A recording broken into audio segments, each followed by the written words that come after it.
Need a simpler way to check your ledger transactions? Account Inquiry helps you find and understand the details quickly in AutoCount.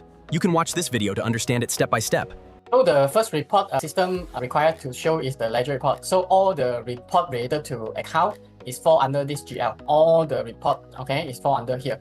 So the first report is the ledger report. So ledger report, you change the date to 1st January until the 31st of January, then inquiry. So over here we list out all the detail in and out of each account. Like this CIMB, you see the capital we pump in 100k, and then we pay to the supplier and pay to the purchase of asset. That's why the detail.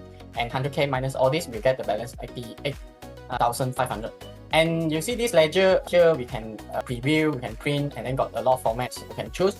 And also all these formats, if you see the amount over here, actually you can double click. The system will drill down to the source of documents. So this is our screen, also can double click. So I just want to explain other details. Over here you see the payment voucher number got repeated over here, because this repeated, they break down into different assets. So for auditor, usually they no need to see in such detail. So in that case, I suggest you untick this show transaction and show double entry and press the inquiry button, and before you pass this report to your auditors. This is my advice. Do you want to learn more about operating AutoCount? We have several ways to help you.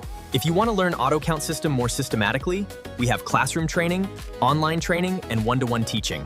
But if your schedule is packed, you can also choose our e-learning courses. As long as you have time, you can log into our website and learn the AutoCount system at your convenience.